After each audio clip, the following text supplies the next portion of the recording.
when we examine categorization on type foundries found online and other type resources or magazines about topography, classification is adjusted to a broader audience, so it can be easier to understand. In a way, we see more simplified terminology. These simplified main groups are categorized as serif typefaces, sans serif, slab serif, display, handwritten, and blackletter. Each of these main groups have their own subgroups or subcategories with belonging typefaces. We will focus on these two main groups, serif and sans serif typefaces.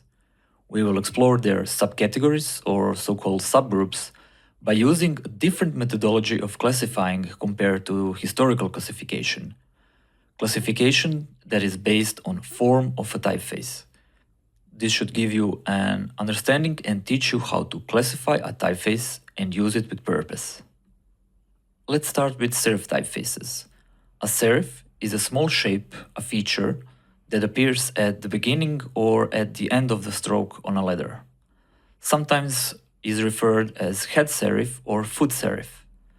To further categorize serif typefaces, there are three main subgroups: dynamic, transitional, and static. As I mentioned before, classification of these subgroups of a main serif group is according to the form model, which means the names of subgroups are determined by the principles of typeface's form. The first group is called dynamic. The letter forms are open or pronounced. The contrast axis, or so-called stress, of round letters is slightly inclined to the left.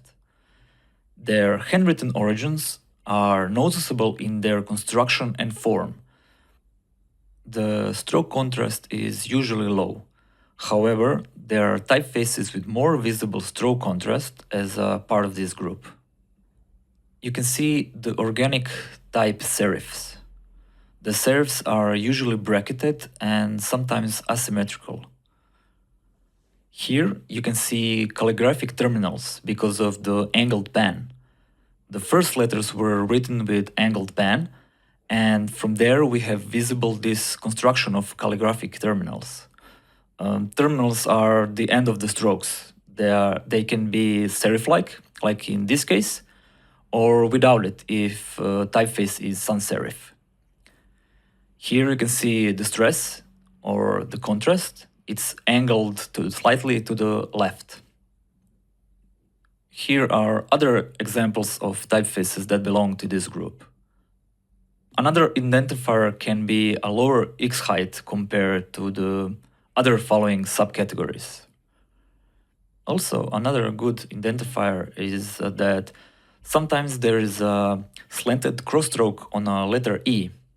You can see it here on this example, on this typeface. It's slightly going up, so you can recognize it there. You can see the angled stress or the contrast axis here in the letter forms, and here. Here are some examples of dynamic serif typefaces, how they work in use.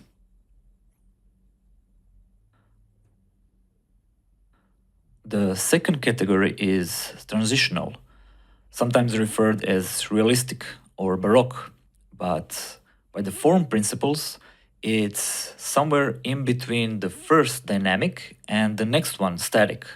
That's why it's called transitional. The stroke contrast is even stronger than in the first dynamic subgroup.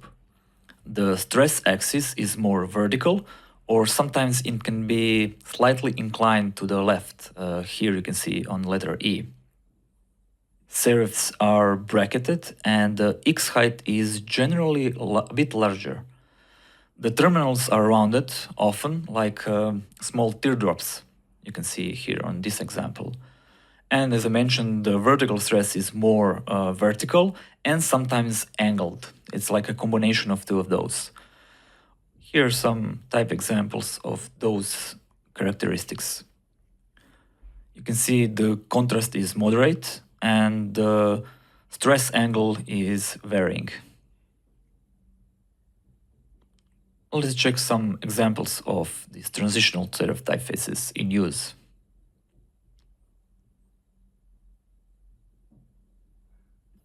And the last subcategory of serif typefaces is static, sometimes referred as rational, modern, Didone. You can see the stroke contrast is very clear and sometimes very extreme. Their stress angle or contrast axis is vertical. The form of the letters are quite closed. With the high stroke contrast and vertical stress, static typefaces are complete opposite of the dynamic ones that we saw in the first group. Their serifs are horizontal, thin, mainly symmetrical, and sometimes bracketed. Here you can see that they are characterized by strong vertical stroke contrast. They have a small aperture, often with this roundish terminal.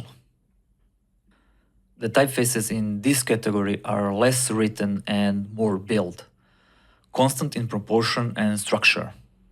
Here you can see static or sometimes called modern serif typefaces in use. Their contrast is very visible, and they are not suited for smaller sizes. Now we will go through sans serif subcategories. Sans from French meaning without. In the sans serif typefaces there are four main subgroups or subcategories: dynamic, transitional, static, and geometric. Yes, you guessed it, the classification of subgroups is determined by the same principles of form, like with the serif typefaces. Only here we have additional subgroup that's called geometric. There are a lot of similarities with dynamic subgroups of the serif typefaces. The letter forms are open and pronounced. The stroke contrast is usually low. However, there are some typefaces with visible stroke contrast in this group. The uppercase letters, capitals, are varied with, and the leg of capital R is usually diagonal. And if you look at the letter O, it's nearly a perfect circle.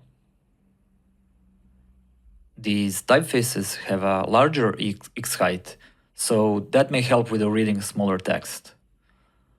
The lowercase a and g are usually double story, meaning that letters have two counters.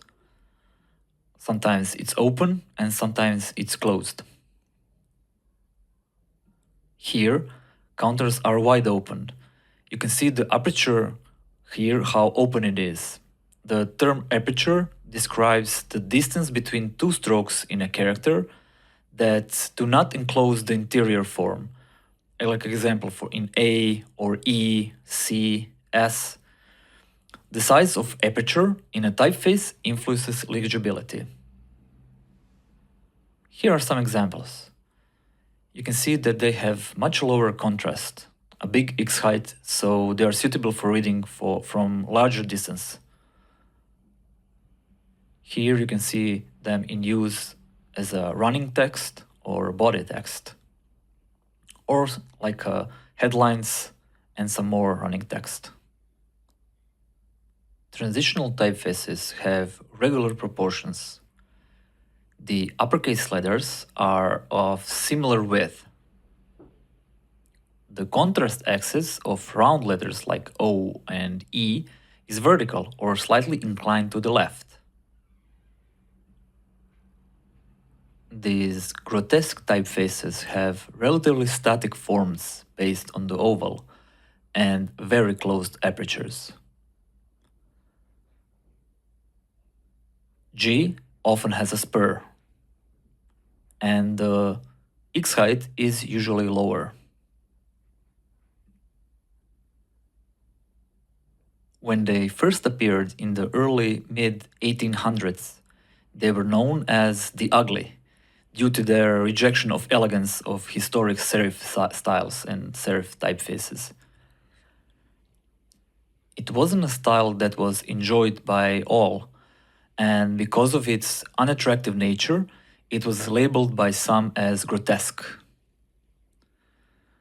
Here are some examples of transitional sans serif typefaces or so-called grotesque typefaces. Also, sometimes referred as Gothic or realistic typefaces. They're maybe called ugly, but definitely they have a character. Third category is static, or the new grotesque, neo-grotesque, or more rational typefaces. They have very little stroke contrast at all, with horizontal terminals here and very closed apertures. Because of their small stroke contrast and their similar forms, they are visually engaging when used as a larger size, which presents them better in a display format. Almost geometrical appearance, with very little contrast and consistent terminals. Here you can see consistent terminals, again vertical stress, single story G, that is quite common for these typefaces, and the horizontal terminals ending here and here. These fonts completely abandon the traditional characteristics to make them simpler and more minimalistic. Here are some examples of static sans serif typefaces in use. I really like their simple form and lack of contrast or very low contrast. Together with the transitional subgroup or so-called grotesque, these two are my favorite groups. And the last category is geometric typefaces or constructed typefaces constructed from simple geometric shapes.